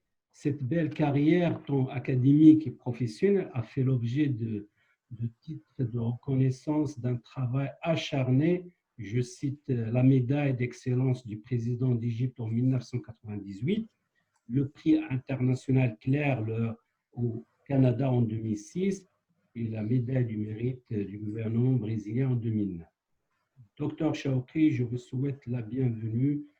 À vous la parole. Bonsoir tout le monde. Donc, je suis le dernier intervenant. Je dispose de 25 minutes. Et comme c'est affiché, je vais faire une intervention sur la lutte contre la cybercriminalité en Égypte et je vais expliquer en détail les législations en vigueur adoptées par l'Égypte en cette matière.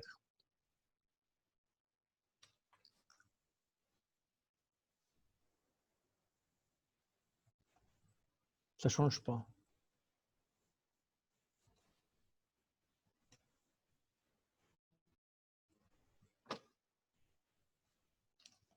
Donc, je commence mon intervention par une notion de base, la sécurité informatique.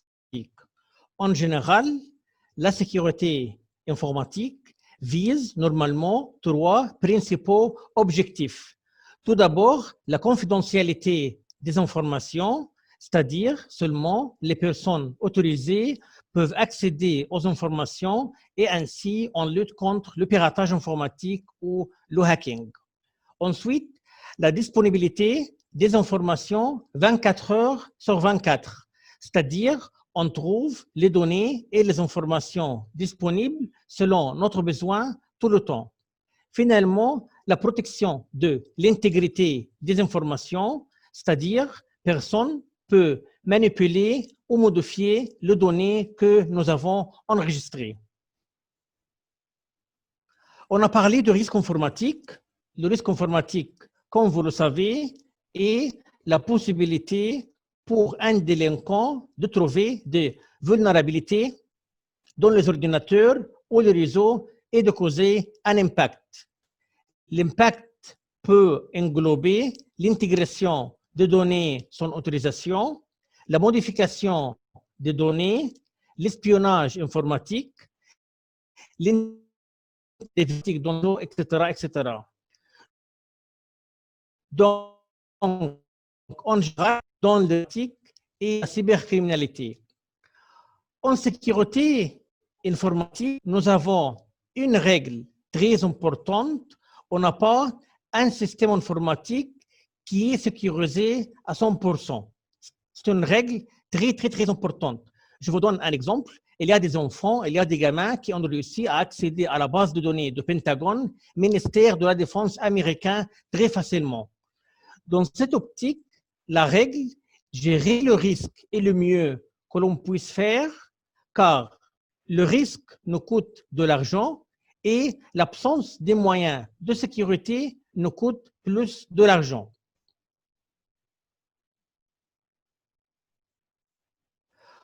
Pour mon intervention, il nous faut une définition pratique de la cybercriminalité. Il existe pas mal de définitions en Europe, aux États-Unis, en Afrique, concernant cette menace. Des fois, on remplace le terme cybercriminalité par la criminalité informatique, la criminalité des nouvelles technologies, les infractions informatiques, les infractions commises dans le cyberespace, et celle-là pour se référer à la cybercriminalité. Selon la définition offerte par les Nations Unies, le système informatique peut être objet, support ou outil d'une infraction informatique. Tout d'abord, un système informatique objet d'une infraction informatique, comme les réseaux zombies, comme l'accès illicite à un compte Facebook et la modification des données informatiques sans autorisation, l'envoi des virus informatiques contre un ordinateur ou un réseau. Ensuite, outil d'une infraction informatique comme l'usage d'un portable, par exemple, ou un réseau dans le piratage informatique, comme le vol d'identité, le blanchiment d'argent, etc., etc. Ici, le réseau a été utilisé comme moyen dans l'infraction.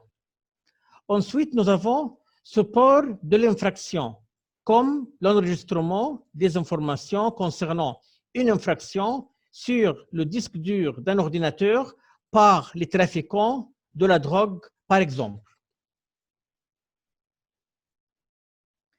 L'épidémie digitale silencieuse, basée sur une condition d'anonymat, la cybercriminalité est devenue actuellement l'une des formes d'exploitation économique les plus profitables avec un minimum de risque.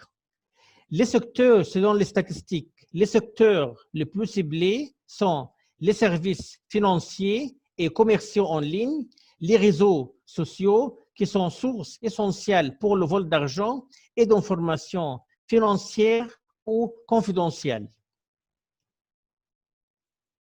Maintenant, on voit ensemble le taux de pénétration d'Internet en Égypte. En 2009, nous avions 20% de peuple égyptien utiliser l'Internet. En 2013, le nombre a été augmenté à 40% de peuple égyptien, c'est-à-dire 40 millions d'internautes. En 2018, le nombre a été augmenté à 51 de peuple, c'est-à-dire 51 millions d'internautes. En 2019, le nombre a été augmenté à 53 de peuple, c'est-à-dire 53 millions d'internautes. Voici maintenant quelques chiffres sur l'utilisation des nouvelles technologies en Égypte. En janvier 2020, nous avions 55 millions d'internautes qui représentent 55 de peuple égyptien. En 2020, nous avions 38 millions d'utilisateurs sur Facebook, 3 millions d'utilisateurs sur Twitter. L'Égypte est actuellement, en 2020, l'Égypte est classée le 19e pays dans le monde entier parmi les pays qui comptent le plus d'internautes, et en Afrique est classé le 2e pays après Nigeria.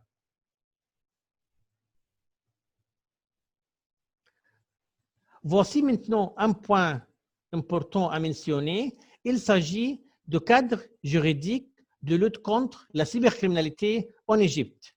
En fait, l'Égypte a adopté quelques législations spécifiques liées à la cybercriminalité.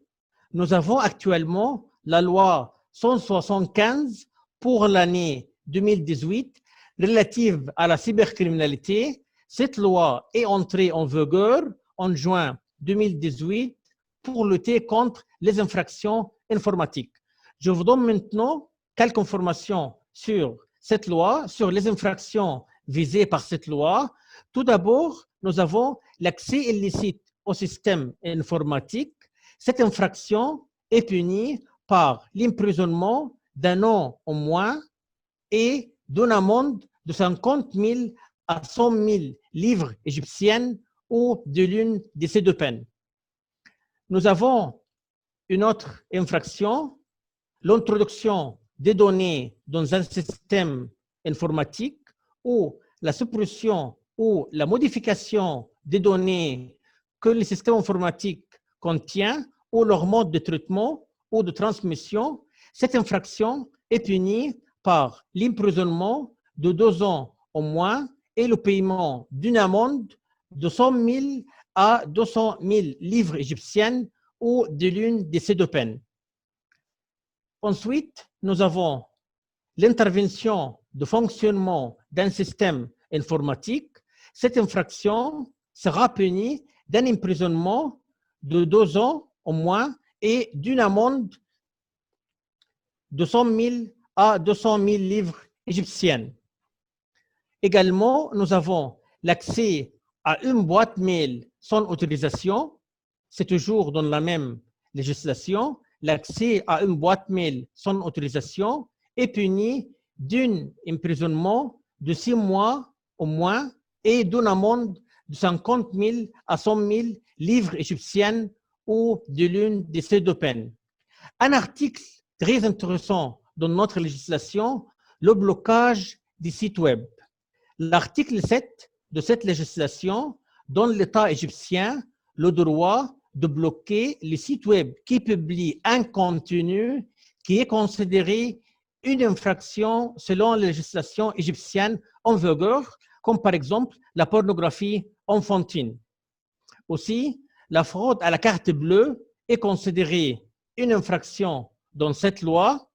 L'article 23 punit chaque délinquant qui utilise sans autorisation la carte bleue d'autrui en ligne par 3 mois d'emprisonnement et d'une amende de 30 000 à 50 000 livres égyptiennes ou de l'une de ces deux peines.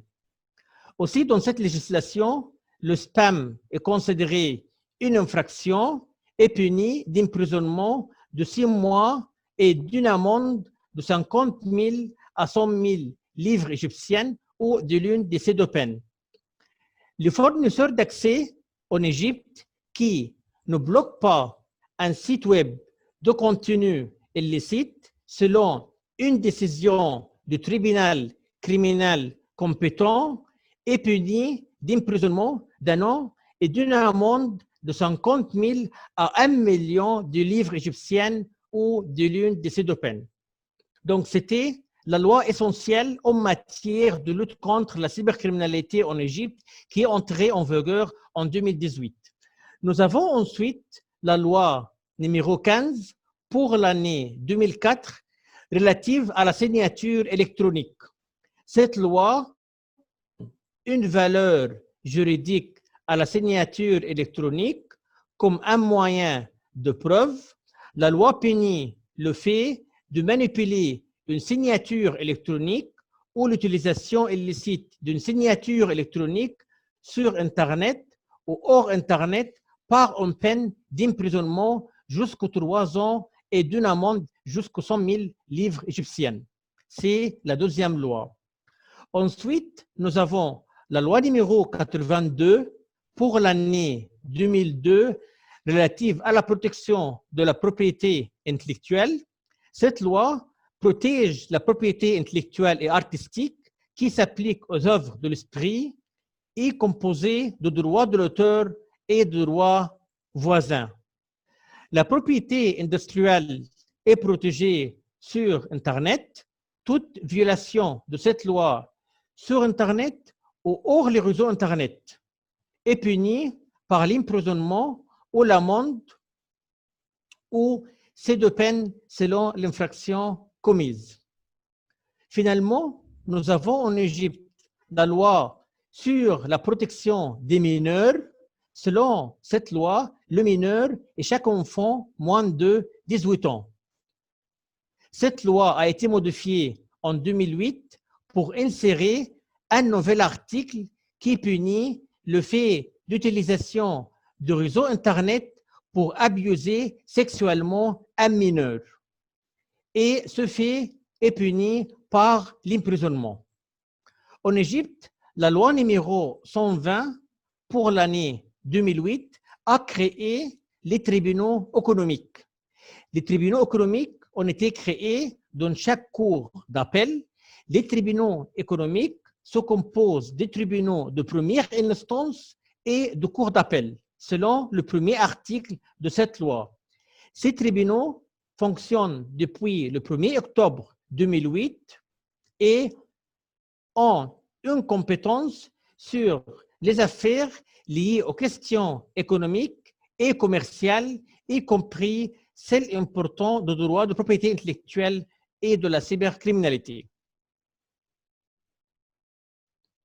Un point très important à mentionner, en Égypte, le grand mufti du pays a indiqué que l'échange de Bitcoin est contraire à la loi islamique et considéré illégal au regard de la charia islamique. Le grand mufti a justifié son avis en citant que Bitcoin n'est pas encore accepté officiellement par les autorités égyptiennes et que le gouvernement égyptien n'a pas la capacité de contrôler son utilisation qui prend le risque et c'est contraire à la loi islamique. Maintenant, on parle du rôle du ministère de l'Intérieur.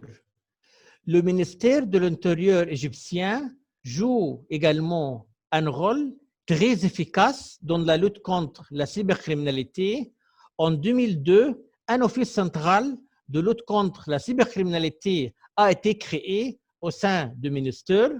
Cet office a pour objectif de faire les enquêtes judiciaires concernant la cybercriminalité, de faire les travaux d'investigation technique à l'occasion d'enquêtes judiciaires, de travailler au niveau international avec Interpol dans le but de lutter contre la cybercriminalité, de faire de formation et de stage aux membres de l'Office et de faire des travaux de recherche en matière de cybercriminalité. J'ai quelques recommandations pour lutter contre la cybercriminalité en tant que juriste. Tout d'abord, il est très important d'adopter des législations spécifiques en matière de nouvelles technologies pour pénaliser les différentes formes des infractions informatiques. En fait, il est très important d'adopter des législations spécifiques. On ne peut pas compter sur le droit pénal classique. Il faut toujours mettre à jour les législations pour lutter contre la cybercriminalité. C'est le premier point. Deuxième point, il est important d'harmoniser les législations nationales et de coopérer avec les différentes organisations au niveau international, comme Interpol, le Conseil de l'Europe et la Ligue arabe. Aussi, l'éducation des internautes permet de réduire le nombre de risques informatiques et c'est le rôle de notre association de faire des conférences et des séminaires pour faire l'éducation des internautes. Sans faire l'éducation des internautes, on ne peut pas lutter efficacement contre les menaces informatiques. Aussi, la coopération entre le secteur public et privé, comme les banques, les entreprises, les juristes, les informaticiens, les policiers, est également essentielle en matière de lutte contre la cybercriminalité. Donc, je termine mon intervention et voici mon adresse mail et voici notre site Internet. Je vous remercie. Un grand merci, Dr Mohamed Chouki, pour ce tour d'horizon sur les mesures qui ont été mises en place pour contrer la cybercriminalité en Égypte. Et ce qui revient aussi pour une question qui s'impose au niveau de, que pensez-vous des étapes prises par l'Égypte pour lutter contre la cybercriminalité? Est-ce qu'elles sont suffisantes à votre Oui. vue? En fait, cette question est très difficile à répondre, mais je peux dire que pour l'instant, oui, c'est suffisant. On a maintenant et on a finalement une législation spécifique en matière de lutte contre la cybercriminalité, c'est un point. On a également un office central au sein du ministère de l'Intérieur pour tracer les délinquants, deuxième point. Moi, personnellement, j'ai participé aux formations destinées aux policiers et aux magistrats qui travaillent aux tribunaux économiques pour en fait leur donner plus d'informations sur les législations en vigueur et sur la lutte contre la cybercriminalité. Je ne peux pas dire que la législation égyptienne est une loi idéale. Ça n'existe pas. Mais les étapes prises par l'Égypte, je pense qu'elles sont suffisantes pour l'instant. Ok. Merci beaucoup, Dr Chouki, pour ce point de vue qui est pragmatique et qui revient à dire que tout passe par la formation, par la sensibilisation et éventuellement c'est le rôle des associations, des centres, d'accompagner les États, les institutions étatiques à sensibiliser le large public sur la protection des données. Madame Maître Corinne Terrache et professeur Youssef Bentaleb, Dr Mohamed Chouki, c'était un grand plaisir d'être avec vous dans ce partage de connaissances, dans ce partage d'informations et toujours dans le cadre académique et professionnel avec un retour d'expérience très riche. Je tiens à vous remercier toujours depuis l'Égypte, du Maroc, de France. C'est un grand plaisir de vous réunir tous autour de cette webconférence afin de donner un aperçu global par rapport au retour d'expérience de chacun dans son pays, comment il voit la cybercriminalité, quelles sont les mesures à mettre en place, que ce soit en avant, en amont et pendant. Le cadre juridique aussi, on a vu un petit peu comment ça a été réglementé à l'Union européenne, au niveau du Maroc, au niveau de l'Égypte. C'était un grand plaisir et c'est toujours le slogan de cette webconférence, apprendre pour comprendre. Un plaisir. Je vous invite, si vous avez un petit mot à dire avant la clôture de cette webconférence, à vous la parole.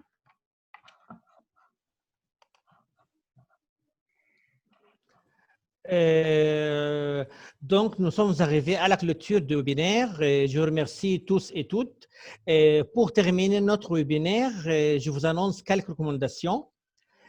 Tout d'abord, il faut rapprocher l'université pour mener des études approfondies sur le dark web.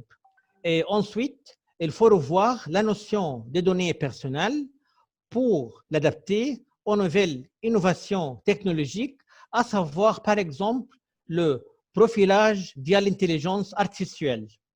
Aussi, il est important de vérifier l'application ou non des dispositions de règlement général sur la protection des données compte tenu de son effet extraterritorial. Finalement, et avant toute chose, cartographier les traitements et fichiers à l'aide des réponses aux questions suivantes: qui, quoi, pourquoi, où, comment, jusqu'au quand. Je vous remercie. Merci à vous, maître. Maître Corinne, vous avez un mot à nous dire avant la clôture de cette webconférence?